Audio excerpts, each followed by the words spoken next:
Hi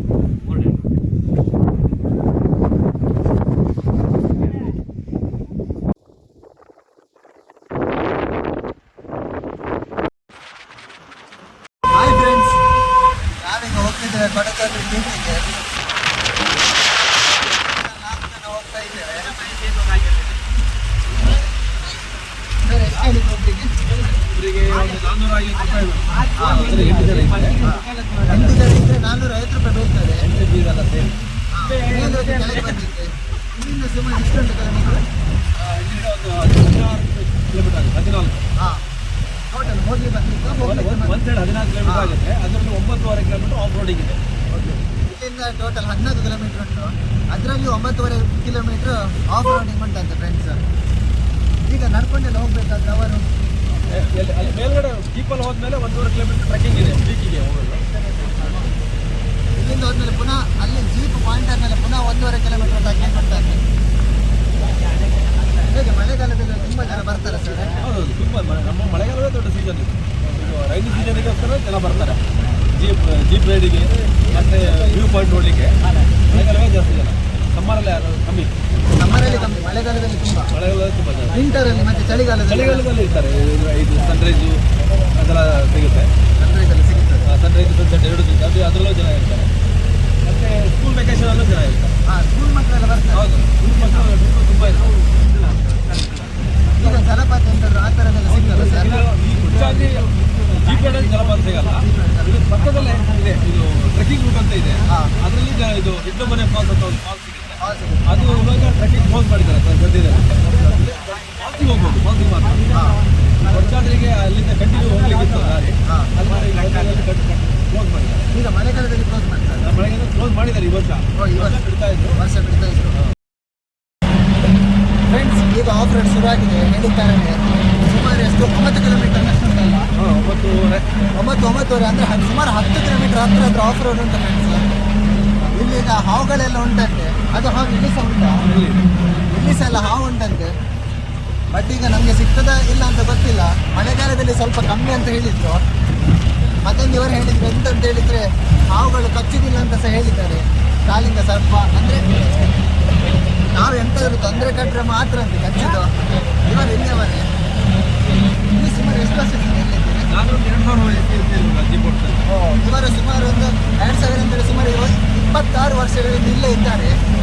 ಇವರಲ್ಲಿ ಜೀಪನ್ನು ಬಿಡ್ತಾ ಇದ್ದಾರಂತೆ. ಆಫ್ ರೋಡ್ ನೋಡ್ತಿರ್ಬೋದು.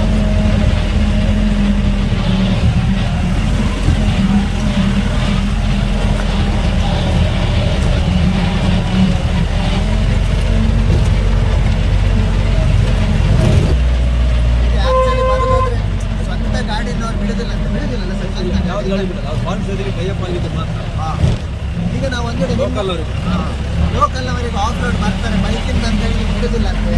ಫಾರೆಸ್ಟ್ ಒಟ್ಟಿಗೆ ಟೈಅಪ್ ಆದಂತ ಮಾತ್ರ ಗಾಡಿಗಳಿಗೆ ಮಾತ್ರ.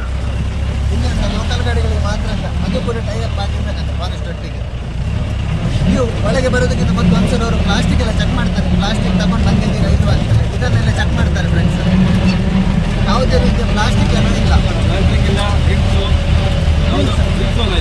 ಡ್ರಿಂಕ್ಸ್, ಪ್ಲಾಸ್ಟಿಕ್ ಈ ಥರದ್ದು ಯಾವುದೇ ಅಲೋ ಇಲ್ಲ ಅಂತ ಫ್ರೆಂಡ್ಸ್ ಇದೆ.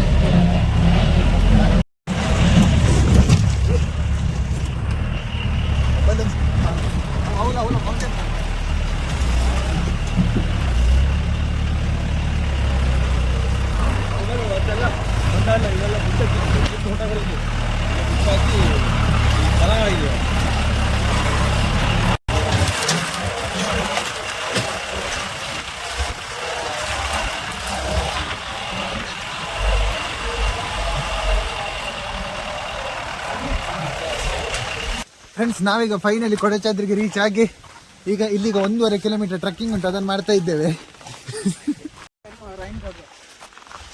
ಹೇಗೆ ಉಂಟಂತ ಹೇಳಿದ್ರೆ ವ್ಯೂ ಅದ್ಭುತ ಫ್ರೆಂಡ್ಸ್. ನೋಡ್ತಿರ್ಬೋದು ಕೆಳಗಡೆ ಫುಲ್ ಪ್ರಪಾತ ಉಂಟು. ಬಟ್ ನಿಮಗೆ ನೋಡುವಾಗ ಅಷ್ಟು ಗೊತ್ತಾಗ್ಲಿಕ್ಕಿಲ್ಲ. ಕಣ್ಣಿಂದ ನೋಡೋದಕ್ಕೂ ಮೊಬೈಲಲ್ಲಿ ನೋಡೋದಕ್ಕೂ ತುಂಬಾ ವ್ಯತ್ಯಾಸ ಉಂಟಲ್ಲ ಫ್ರೆಂಡ್ಸ್. ಇಲ್ಲಿಗ ವ್ಯೂ ಎಂತ ಕಾಣೋದಿಲ್ಲ. ಫುಲ್ ಅಂತ ಹೇಳಿದ್ರೆ ಫುಲ್ಲು ಸ್ನೋ ಫ್ರೆಂಡ್ಸ್. ಈಗ ಹೋಗ್ತಾ ಇದ್ದೇವೆ. ಸುಮಾರು ಇನ್ನೂ ಸಹ 1.5 ಕಿಲೋಮೀಟರ್ ಉಂಟಂತೆ. ಟೋಟಲ್ 3 ದೇವಸ್ಥಾನ ಸಿಕ್ಕಿದೆ ನಮಗೆ. ಅದು ಮತ್ತೆ ನಿಮಗೆ ತೋರಿಸ್ತೇನೆ. ಫ್ರೆಂಡ್ಸ್, ನಾವು ಫೈನಲಿ ರೀಚ್ ಆದ್ವಿ. ಈಗ ಇಲ್ಲಿ ನೀವು ನೋಡ್ತಿರ್ಬೋದು ವ್ಯೂ ಎಂತ ಕಾಣ್ತಿಲ್ಲ ಫ್ರೆಂಡ್ಸ್. ನಮ್ಮ ಹಿಂದೆಯಲ್ಲಿ ಸಹ ಜನ ನಿಂತಿದ್ದಾರೆ ಬಟ್ ಕಾಣ್ತಿಲ್ಲ, ಯಾಕಂತ ಹೇಳಿದ್ರೆ ಫುಲ್ಲು ಫಾಗ್ ಉಂಟು. ಇಲ್ಲದಿದ್ರೆ ಒಂದು ಅದ್ಭುತವಾದ ವ್ಯೂ ಕಾಣ್ತದೆ. ಇದು ಶಂಕರಾಚಾರ್ಯರದ್ದು ದೇವಸ್ಥಾನ.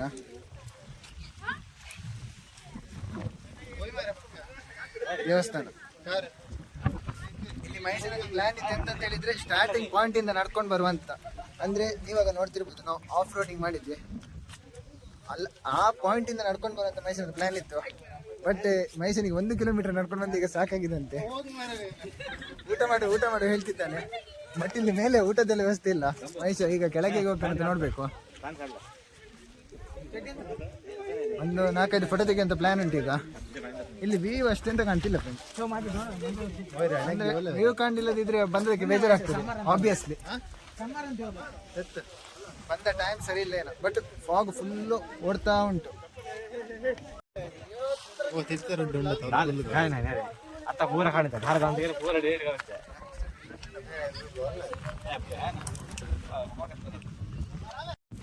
ಫ್ರೆಂಡ್ಸ್ ಇಲ್ಲಿ ಕೆಲವೆಲ್ಲ ಮೂವಿ ಎಲ್ಲ ಶೂಟಿಂಗ್ ಎಲ್ಲ ನಡೆದಿತ್ತಂತೆ. ಸರ್ ಯಾವ್ದೆಲ್ಲ ಮೂವಿ ಶೂಟಿಂಗ್ ಇಲ್ಲಿ ಆಗಿತ್ತು? ಗಾಳಿಪಟ, ಹಾಗೆ ಸುಮ್ಮನೆ, ಮನಸಾರೆ. ಗಾಳಿಪಟ, ಹಾಗೆ ಸುಮ್ಮನೆ, ಮನಸಾರೆ, ಯಾವುದು ರಾಜಹಂಸ, ಇದೆಲ್ಲ ಇಲ್ಲೆಲ್ಲ ಮೂವಿ ಶೂಟಿಂಗ್ ಆಗಿತ್ತು. ಇದು ಆ್ಯಕ್ಚುಲಿ ವ್ಯೂ ಒಳ್ಳೆ ಉಂಟು, ಕುತ್ಕೊಳ್ಳಿಕ್ಕೆಲ್ಲ ವ್ಯವಸ್ಥೆ ಉಂಟು, ಬಟ್ ಎಲ್ಲ ಫಾಗೆ ತುಂಬೋಗಿದೆ, ಎಂತ ಕಾಣ್ತಿಲ್ಲ ಫ್ರೆಂಡ್ಸ್. ಕೆಳಗಡೆ ಟ್ರೆಕ್ಕಿಂಗ್ ಬಂದ್ರೆ ಪಾಸ್ ನೋಡ್ಕೊಂಡು ಇಲ್ಲಿ ಬಂದ್ರೆ ರೀಚ್ ಆಗ್ತಾರೆ. ಇಲ್ಲಿಂದ ರೋಡಲ್ಲಿ ಹೋಗೋದು. ಓ ಇಲ್ಲಿಂದ ನೀವು ಆ್ಯಕ್ಚುಲಿ ಕೆಳಗದಿಂದ ಬಂದರೆ ಇಲ್ಲಿ ರೀಚ್ ಆಗ್ತೀರಂತೆ. ಫಾಲ್ಸ್ ಅಲ್ಲಿ ನಮಗೆ ಬರೋ ದಾರಿ ಸಿಗ್ತದಾ? ಅಲ್ಲ, ಇದರಲ್ಲಿ ಬರೋ ಪಾಸ್. ಫಾಲ್ಸಿಗೆ ತುಂಬ ದೊಡ್ಡದುಂಟಾ? ಭಾರಿ ದೊಡ್ಡದು. ಓ ಫಾಲ್ಸ್ ಸಿಗ್ತದಂತೆ, ಭಾರಿ ದೊಡ್ಡದು ಫಾಲ್ಸ್ ಉಂಟಂತೆ. ಬಟ್ ನಮಗೆ ಕಾಣಿಸ್ತಿಲ್ಲ, ಯಾಕಂತ ಹೇಳಿದ್ರೆ ನಾವು ಈ ರೂಟಲ್ಲಿ ಹೋದದ್ದು. ಇದೇ ಈ ವರ್ಷ ಬಂದ್ ಮಾಡಿದ್ದಲ್ಲ ಟ್ರೆಕ್ಕಿಂಗ್, ಈ ಇಯರ್ ಬಂದ್ ಮಾಡಿದ್ದರಂತೆ. ರೂಟಲ್ಲಿ ಬಂದ್ರೆ ಮಾತ್ರ ಸಿಗುತ್ತೆ ಇಲ್ಲಿ ಕೊಡ್ತಾರೆ. ಅದು ಯಾವ್ದು ರೀಸನ್ ಎಂತ ಇತ್ತ ಬಂದ್ ಮಾಡ್ಲಿಕ್ಕೆ?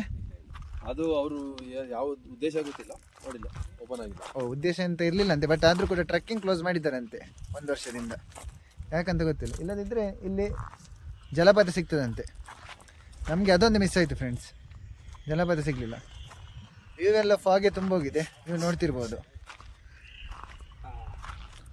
ಆಫ್ ರೋಡಿಂಗ್ ಮಾತ್ರ ಅಲ್ಟಿಮೇಟ್ ಉಂಟು ಫ್ರೆಂಡ್ಸ್, ಅಲ್ಟಿಮೇಟ್. ನೋಡುವ 1-2 ಫೋಟೋ ತೆಗಿಲಿಕ್ಕೆ ಆಗ್ತದೆ ಅಂತ ನೋಡೋಣ. ಹಾಯ್ ಫ್ರೆಂಡ್ಸ್, ನಾವು ಕಡದಾದ್ರಿ ಪೀಕ್ ಎಲ್ಲ ನೋಡಿ ಉಂಟಲ್ಲ, ಕೆಳಗೆ ಬರುವಾಗ ಸುಮಾರು 1 ಕಿಲೋಮೀಟರ್ ಅಷ್ಟು ಕೆಳಗೆ ಬರುವಾಗ ನಮ್ಗೆ ಎಂತ ಸಿಕ್ಕಿದೆ ಅಂತ ಹೇಳಿದ್ರೆ ಮುಂಗಾರು ಮಳೆ, ಹಾಗೇನೆ ಗಾಳಿಪಟ, ಅದೆಲ್ಲ ಶೂಟಿಂಗ್ ಅಂತ ಪ್ಲೇಸ್ ಸಿಕ್ಕಿತ್ತು. ಅದಕ್ಕೂ 1 ಕಿಲೋಮೀಟರ್ ಕೆಳಗೆ ಬಂದರೆ ಇದು ಪ್ಲೇಸ್ ಎಂತ ಒಳ್ಳೆ ಉಂಟು ಫ್ರೆಂಡ್ಸ್. ವ್ಯೂ ಫೋಟೋ ಶೂಟ್ ಮಾಡಲಿಕ್ಕೆ ಬೆಸ್ಟ್ ಪ್ಲೇಸ್ ಅಂತ ಹೇಳ್ಬೋದು. ಇದರ ಮೇಲೆ ಸಹ ಹೋಗ್ಬೋದು, ಬಟ್ ನಮಗೆ ಟೈಮ್ ಸ್ವಲ್ಪ ಕಮ್ಮಿ ಉಂಟು, ಅದಕ್ಕೆ ಮೇಲೆ ಹೋಗ್ಲಿಕ್ಕೆ ಸ್ವಲ್ಪ ಟೈಮ್ ಕಮ್ಮಿ ಉಂಟು. ಬಟ್ ವ್ಯೂ ಒಳ್ಳೆ ಉಂಟು. ಅಂದರೆ ಟೈಮ್ ಹೋದ ಥರ ನಿಮಗೆ ಫಾಗ್ ಬರ್ತದಲ್ಲ, ವ್ಯೂ ಕಡಿಮೆ ಆಗ್ತಾ ಹೋಗ್ತದೆ. ಇದು ಆ್ಯಕ್ಚುಲಿ ಇದು ಸಹ ವ್ಯೂ ಒಳ್ಳೆ ಉಂಟು ಫ್ರೆಂಡ್ಸ್. ಬಟ್ ನಿಮಗೆ ಹೇಳ್ತಾರಲ್ಲ, ನೋಡುವುದಕ್ಕೂ ನೋಡಿ ಆನಂದಿಸುವುದಕ್ಕೂ ಮೊಬೈಲ್ ನೋಡೋದಕ್ಕೂ ತುಂಬ ಡಿಫ್ರೆನ್ಸ್ ಉಂಟು. ಅದಷ್ಟು ಒಳ್ಳೆ ಕಾಣ್ತಿಲ್ಲ, ಬಟ್ ಕಣ್ಣಲ್ಲಿ ತುಂಬ ಒಳ್ಳೆ ಕಾಣ್ತದೆ ಫ್ರೆಂಡ್ಸ್. ಎಂಥ ವ್ಯೂ ಉಂಟು, ಹೇಳಲಿಕ್ಕೆ ಸಾಧ್ಯನೇ ಇಲ್ಲ.